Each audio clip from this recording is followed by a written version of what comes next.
qu'ils étaient mis en liberté, qu'est-ce qui se serait passé? Ils n'ont toujours pas de papier. Oui, ils avaient des papiers, parce que ça c'est dans l'accord aussi. Il faut avoir des papiers, donc, mais le Niger a quand même tout de suite retiré leurs papiers. Oui, c'est ça. Et donc si au moment où le juge du mécanisme donne cette décision de libérer, ils n'avaient plus de papier. Ils n'avaient pas de papier. Donc ils étaient dans la même situation Oui. que la situation là-haut. De facto, ils étaient...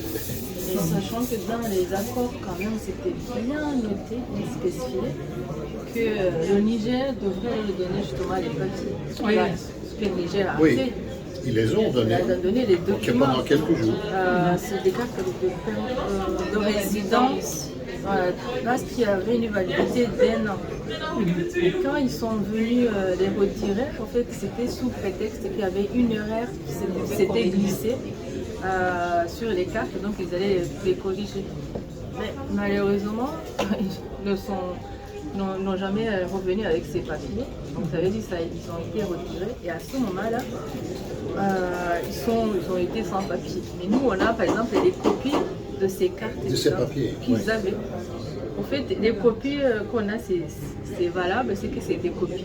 Ils ont été retirés. Et ça, c'était une condition qui a fait même, ce n'est même pas l'argent, c'était la condition qui a fait que nos proches ont accepté d'aller au Niger. Avoir un papier quand même, c'était au moins un peu repartir pour la vie, pour essayer de s'intégrer dans une société, essayer de voir comment rejoindre la famille. Je pense que c'est la seule chose qui les a convaincus pour y aller. Donc c'est dommage de voir que c'est la chose en plus qu'on a retiré à nos proches, qui était plus important que le reste. Oui, mais il faut dire quand même que l'accord entre le Niger et les Nations Unies, à mon sens, n'a jamais été discuté avec les intéressés. Non. Ça leur a été imposé par après et on leur a fait signer à certains de peut-être un accord. Mais c'est un accord, c'était un fait accompli. Il y en a quand même un qui n'a pas Qui n'est pas parti, c'est parce qu'il était malade. Donc il Et pouvait... il est décédé entre-temps. Mais il a dû aussi qu'il a refusé, faire, il me semble. Non, c'était pour des raisons médicales. Il avait le cancer, je crois. il y a eu une procédure quand même. Je pense qu'il a eu une démarche judiciaire. Parce que quand même on voulait la donner de force pour le laisser complètement... Ça, je ne savais pas qu'il y avait eu une procédure. Ah si. Oui. Donc voilà, c'est lui, ils étaient Donc vraiment... lui a quand même pu refuser l'accord. Après une procédure. Les autres, oui, mais... Madame dit qu'on voulait le forcer aussi. Donc il a fait, c'est un procès, mais il a gagné, mais il était en attente. C'était refusé par, je pense que c'est le juge du mécanisme. Donc il pouvait être expulsé dans la nature en Tanzanie. Donc ils ont attendu et c'est Jérôme qui avait eu gain de cause. Et c'est comme ça qu'il est resté pour se faire soigner au Kenya. Sinon on voulait vraiment le forcer venir avec les autres. Il faut préciser aussi qu'il n'y a aucun mandat d'arrêt. Donc ils ont été confinés à résidence, privés de leur liberté et de leur papier, sans aucun mandat d'arrêt. Ils ne sont pas passés devant un juge. Et sous prétexte, comment ils disent, que pour des raisons diplomatiques. Oui. On se demande jusqu'à présent L'ordre c'est quelles raisons. d'expulsion. Oui. Pour des raisons diplomatiques. C'est la situation maintenant, c'est quoi? Il y a une deadline en novembre, si j'ai bien compris. L'expulsion a eu lieu. C'était L'ordre d'expulsion date de décembre de l'année passée. Du 27 décembre. Oui, Donc le juge a juste avant négocié, Noël. Juste les vacances de Noël. ils ont rajouté 30 jours. Et après ces 30 jours, Niger ne dit rien, on ne sait pas. Donc là, on est dans le vide, on sait que le juge du mécanisme a demandé à leur laisser le temps de trouver une solution. Mais c'est pas clair comme avant donc le Niger avait accepté. D'accord, on vous donne 30 jours pour chercher la solution. Quand il y a eu 30 jours sans solution, Donc le juge a demandé encore un autre temps. Le Niger n'a rien répondu. Donc de là, on ne sait pas si ça arrive la date d'anniversaire de signature des accords. C'est là où on se demande qu'est-ce qui va se passer. On ne sait pas. C'est ça qui nous fait peur. Parce qu'en fait, cet accord était valide pour 1 an, c'est ça? Oui, c'est ça. Et donc, une fois que cet accord disparaît, le TPIR... Non, l'accord ne disparaît pas. Et une fois... Oui, non, mais s'il est... En fait, vous étiez toujours sous la responsabilité de l'UN pendant 1 an. Ça, c'est ce qu'il y a. Cette année est la période pendant laquelle les Nations Unies se considèrent encore comme responsables. Mais le juge, entre-temps, a quand même rendu une décision où il décide que, entre autres choses, qu'ils sont encore toujours sous la protection du mécanisme. Ça, c'est très important. D'accord, mais... Ça a été reconnu par les Nations Unies. Mais là, ils le sont. Mais est-ce que le 17 Sur novembre papier. ou le 18, ils sont encore sous la responsabilité du mécanisme? Sur le papier. Moi, je considère que oui. Le juge n'a pas donné de délai pour ça. Ouais. Non, pas sur un principe. Parce que s'il nous donne un délai sur nos parents de pouvoir s'intégrer sur 1 an, de pouvoir s'imprégner de leur nouvelle vie qu'ils attendent, au bout d'1 an, normalement, ils sont censés se débrouiller tout seuls. Donc dans l'intégration, on a 1 an. Sauf que dans les 1 an que nous avons, ils sont enfermés. Oui, voilà. Donc ce qui fait que le fait qu'ils soient enfermés, ils ne peuvent pas se soigner, ils n'ont pas à les prier, ils ne peuvent pas s'adapter. Et en même temps, ils dépensent. Oui. Ils D'accord. dépensent. Oui. Qu'est-ce qui rend invalide d'accord? Est-ce que ça rend invalide l'accord de... Oui, dans le sens où ils devaient être libres. Libre. Et là, ils ne sont pas libres. Il y a violation. Oui, ils n'ont pas pu s'adapter. Tout à fait. Et est-ce que quelqu'un a acté, est-ce que le MIC ou la justice du Niger ont acté le fait que l'accord n'est pas valide?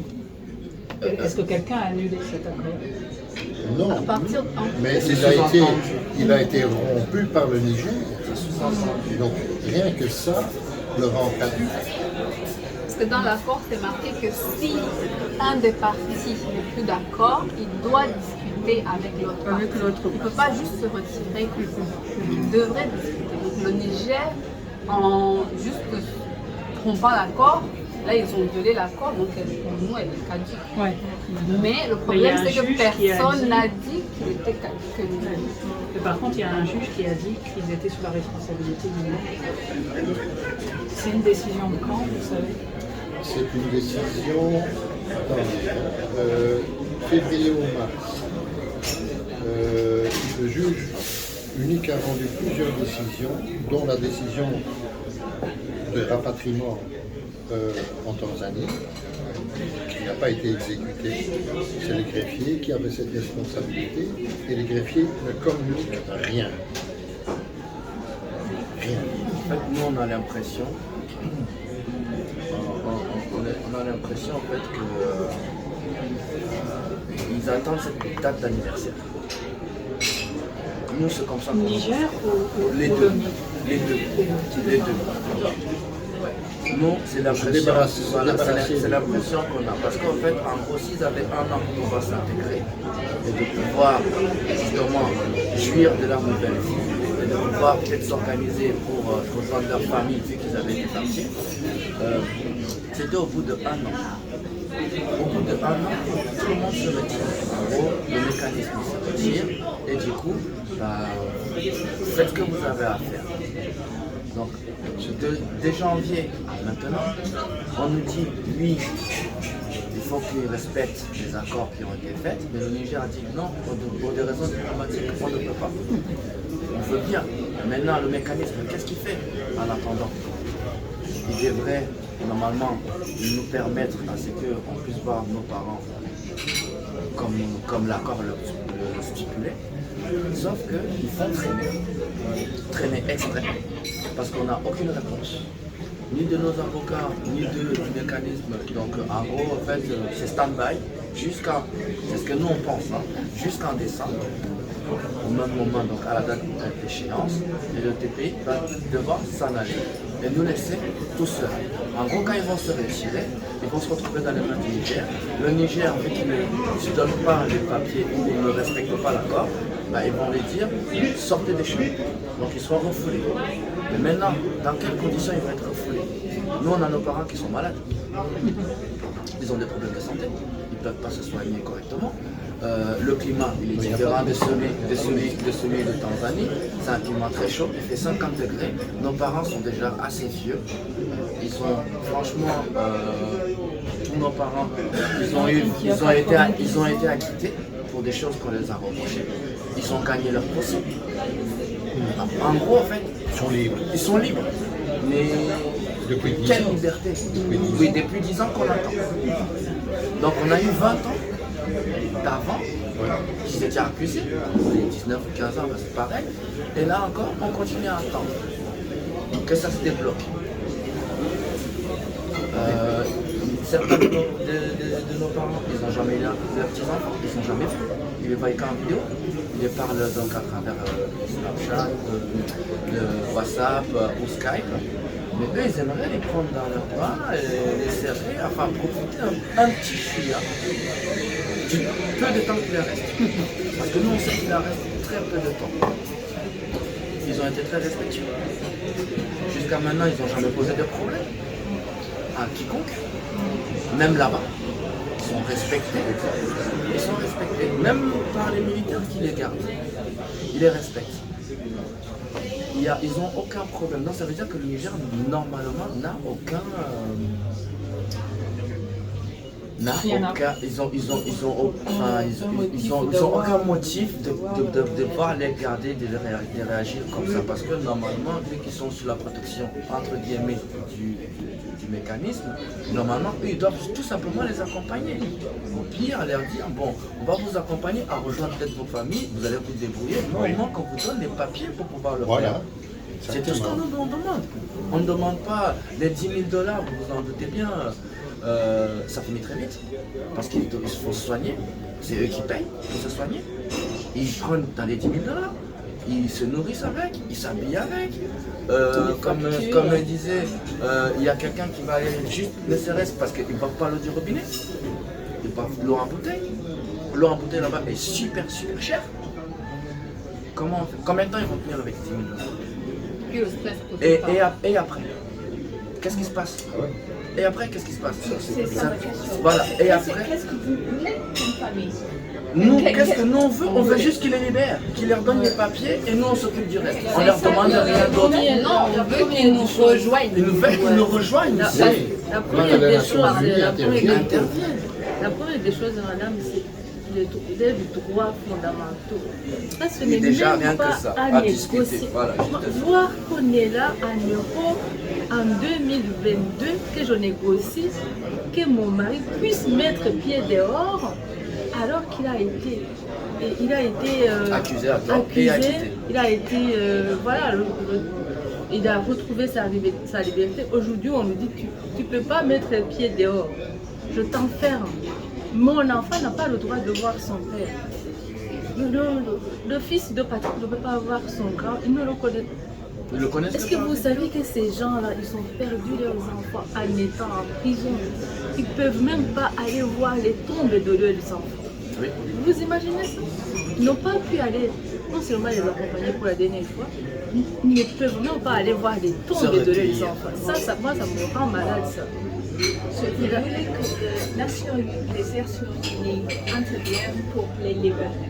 C'est la première des choses qui n'est pas négociable, nous qu'on négocie Les Nations malheureusement. Unies C'est ont la déclaré liberté. dans l'accord de l'EIC, l'accord, qu'ils sont libres et Voilà. le Niger doit le respecter, cette liberté. Et ça, c'est une chose.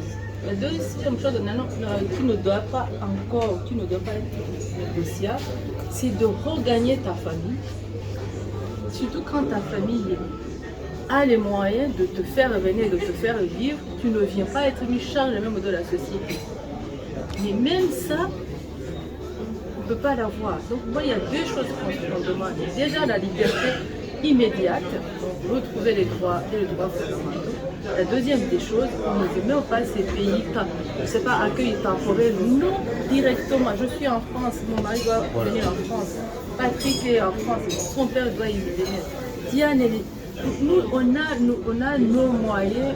C'est très fort ce que je vais dire, mais je le dis quand même, que les Nations Unies se sont débarrassées de ces gens, sachant ce qu'ils risquaient. En ce qui concerne le fait de rejoindre leur droit, de rejoindre leur famille, je vous donne un exemple qui est quand même assez marquant. J'ai défendu ses intérêts après son acquittement du général Kamenigi, qui aussi était dans le safe house à Arusha. La France refusait qu'il rejoigne sa famille pour des raisons de sécurité nationale, alors qu'il avait été acquitté. Il n'a donc pas commis de crime. Jamais. C'est rétroactif, ça. Et tout à coup, après 10 ans de, moi j'appelle ça une deuxième détention au safe house, où il a été très mal soigné, il avait un problème de cœur, on a constaté que ça devenait très sérieux et on a admis qu'il rejoignait sa famille en Belgique et puis en France. Tout à coup, la France, et après un an et demi, il est décédé en France suite à des problèmes de cœur qui avaient été mal soignés. Voilà, ça sont les Nations Unies. C'est quand même incroyable tout ça. Et on peut retourner la médaille et dire pourquoi est-ce que lui peut rejoindre sa famille finalement et pas les autres. Donc les Nations Unies ne font rien pour ça. Non. Il y en a eu d'autres qu'on peut rejoindre, je n'ai plus les noms en tête, mais il me semble en Belgique. C'est que nous constatons, il n'y a pas si longtemps, il y a un de nos parents qui est décédé. Suite à cela, son corps il a été quand même rapatrié, au lieu qu'il soit rapatrié au Rwanda, ils ont rapatrié sa famille au Canada pour qu'il soit enterré au Canada. Oui, c'est vrai. En fait, on peut appeler ça... Il a rejoint sa famille mort. Mort. C'est quoi en fait, enfin, je sais, peut-être que il manque quelque chose dans ma tête, mais pour l'instant, c'est incompréhensible. En fait, pour nous, en tout cas, de notre point de vue, c'est une peine à perpétuité déguisée qu'il faut. Parce que, comment on appelle ça, qu'on puisse récupérer le corps de ta personne qui était emprisonnée? C'est la perpétuité. C'est aussi simple que ça. Peut-être qu'eux, ils avaient, je ne sais pas, l'ONU, en fait, il y a vraiment des lacunes. C'est vrai, on parle quand même d'une institution de l'ONU qui a des lacunes comme ça, et c'est la même chose là. On se dit, vous avez signé un accord avec le Niger, l'accord est violé par le Niger, vous êtes l'institution de l'ONU qui est censée garantir la justice internationale, qui est censée être un exemple, vous n'êtes pas capable de rattraper ça. Vous êtes censé vous devez censé rendre la justice internationale. Vous arrêtez nos parents, ok. Ils acceptent d'aller devant la cour. Il y en a qui gagnent, il y en a qui sont emprisonnés, ils finissent leur peine. Comment ça se fait que vous n'avez pas prévu que ces personnes-là, à un moment donné, s'ils sortent, s'ils sont acquittés, il faudrait qu'ils retournent dans leur famille? Comment ça se fait que vous n'avez pas prévu que ces personnes-là, s'ils ont fini leur peine, il faut qu'ils retournent dans leur famille? Donc, pour moi, enfin, on parle quand même de l'ONU. On parle de voilà, tout à fait. Quelque chose qui est censé, où les pays, la France, mettent des millions de... On parle des avocats qui sont censés être des élites. Des élites. Mais, voilà, on en est là. On en est là. Je vais dire la défaillance de déjà ce côté-là où nos parents, ils ont été libérés et acquittés, ils n'ont pas pu nous rejoindre, n'a même pas été rattrapé au moment où le Niger dit ok, cet accord qu'on a signé avec vous, au cas qu'on est toujours dans le même cas, ils sont, en fait, voilà, comme on s'est dit. Est-ce que vous avez l'impression ou est-ce que le greffier vous a dit qu'il y avait des négociations avec d'autres pays, comme il y a eu des négociations avec le Niger, mais le greffier est balade. Parce qu'à un moment donné, au printemps, il y avait des... Il essaie de gagner du temps. Nous, c'est ce qu'on constate, c'est qu'il essaie de gagner du temps, comme je l'ai dit au départ. Il essaie d'atteindre l'anniversaire pour qu'il n'ait plus de responsabilités. Voilà. Donc, entre-temps, on a déjà eu quelqu'un qui est mort, mais ils en veulent combien? Ils veulent tous qui meurent? C'est la question que je me pose. Il n'y a pas eu, mais qu'est-ce que nous, on doit attendre? En fait, le greffier, il est très opaque. Il va juste te dire, ils ont refusé. Mais on n'a pas vraiment les raisons, on n'a pas vraiment... Il va dire, oui, j'ai discuté avec un tel, ils ont refusé. J'ai discuté avec la Tanzanie, ils ont refusé. Donc, on se dit, ils ne nous disent même pas vraiment les raisons. Par exemple, s'ils disent à la France, nous on habite à la France, ils peuvent nous dire, ok, la France a refusé pour cette raison. Peut-être allez vous défendre. Comment est-ce qu'on va se défendre si on ne sait pas la raison pour laquelle ils nous refusent? Oui, mais il y a autre chose aussi. Je vais rajouter un peu, excuse-moi, je vais rajouter un peu dans le sens où moi, mon père, il a gagné en France 2 fois. Le visa, où on lui accorde le visa pour pouvoir venir. Oui, 2 fois. Et le ministère de l'Intérieur ressort la même excuse. Pourtant, le tribunal lui ordonne de donner le visa à mon père. 2 fois. Et il ne l'a pas fait. Et ils ne l'ont pas fait. Suite à cela, moi j'ai perdu mon petit père entre temps.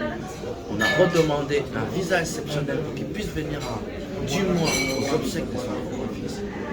On a attendu jusqu'à l'enterrement pour qu'on lui dise au final non. Tu ne pourrais pas venir pour enterrer son propre fils. Mais il y a autre chose aussi, madame. Vous voyez ça, j'ai calculé, ça fait environ 120 heures de prestation. Depuis décembre, ça a été un plein temps pendant un mois. On a déposé des requêtes, on a fait des tas de choses, Maître Joel et moi, et les autres avocats aussi. Et à certains moments, donc j'ai dû demander, pourtant j'étais avocat sur la liste du TPR, j'ai dû redemander mon inscription pour le mécanisme. On considère donc que le mécanisme c'est autre chose. Ça a pris des semaines, donc des obstacles tout le temps. Finalement, ils ont bien dû m'accepter, puisque je fais partie du Conseil de l'Ordre des avocats à la CPI. Et j'ai demandé alors l'aide légale au juge unique. Le juge unique a refusé l'aide légale sur base du motif qu'il n'y a pas de circonstances exceptionnelles. Enfin, une personne qui est en arrestation illégale, arbitraire, si ça n'est pas une circonstance exceptionnelle, qu'est-ce que c'est? Et je dis, dans votre jugement précédent, vous dites que c'est une situation de crise, qu'il n'y a aucune solution dans les lois et que c'est la première fois que ça arrive. Est-ce que ça n'est pas une situation exceptionnelle? C'est compliqué au point de vue juridique. J'ai fait appel et la chambre d'appel, en 2 pages, a rejeté tous mes arguments pour obtenir l'aide légale. J'ai fait mention de tous les traités qui obligent chaque État à avoir un système d'aide légale pour les indigents. C'est évident, ça. Donc les Nations Unies ne trouvent pas qu'ils doivent le faire. Ça veut dire qu'on viole le principe du libre choix de l'avocat.